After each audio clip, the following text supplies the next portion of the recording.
Today we're going to talk saving money, and it can be hard out there with everything going up in price, but I want to talk to you about how I save money with my family on things like food, diapers, and more. So let's get into it.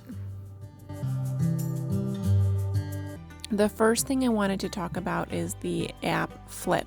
Now, this is not sponsored and it costs nothing to download it. It is just an aggregation of all of your local ads, and you can search it by the thing that you're looking for. So let's say you're looking for butter or cheese, it'll show you who has it on sale, and you can also create alerts to help you get notified for when you want to buy something that you're looking for. The next thing that I like to do is make bone broth. Now this costs like $4 to $6 at least in the store, and I can make it for pennies on the dollars just by saving food scraps that I was already using and by making it myself. If you learn how to make your favorite foods from scratch, it is going to save you so much money in the long run. Just like this Chick-fil-A sandwich that I recently made on the channel. It was so much cheaper than going to Chick-fil-A, and honestly, it was so much better.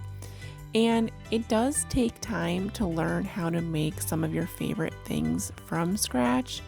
And that's okay. That's just something that you're going to have to learn how to do, and just be patient with it as well. But the more you do it, the easier it becomes and the more second nature it'll be.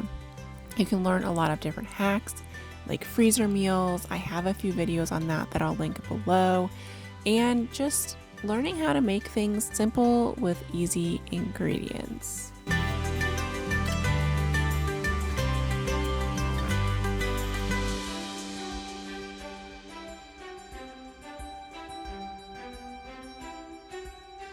The next thing that I recommend doing at least weekly is cleaning out your fridge. Now, as you can see, I definitely don't do this as regularly as I can. This had been a few weeks since I had done it last, but I find when I do this, I am spending so much less at the grocery store because I am using up what we already bought.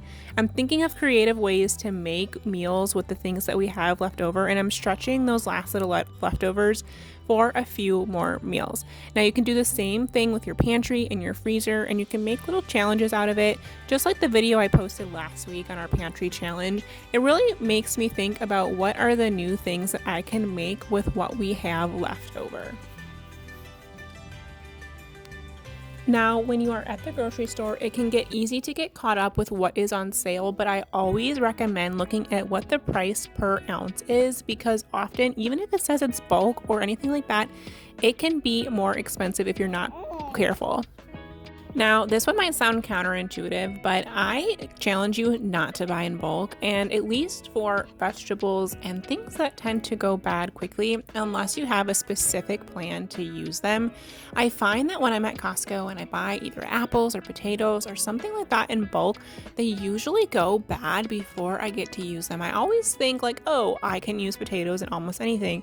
And while that's true, unless you have a specific plan, often you might just be paying more, even though you are getting a bulk discount. If you're not using it before it goes bad, you're actually not saving anything. All right, if you are a hater of leftovers, I cannot relate, but I hope this helps you. What I like to do on Friday nights, we typically do a pizza night. And what I do is I usually make our usual pepperoni pizza, but I also will look at the fridge and see what I can use that might have those little bits left over that might not be a whole meal, or we're just kind of sick of eating it. I look and see how I can recreate it into a pizza. So this one here, for example, we had a bunch of steak left over and caramelized onions, and so I made a steak and caramelized onion pizza.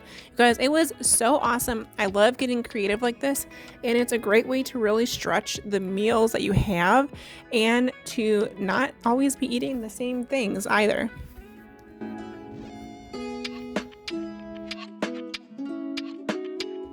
Now, if you are in the thick of diapers with your kiddos, I highly recommend trying out cloth diapers.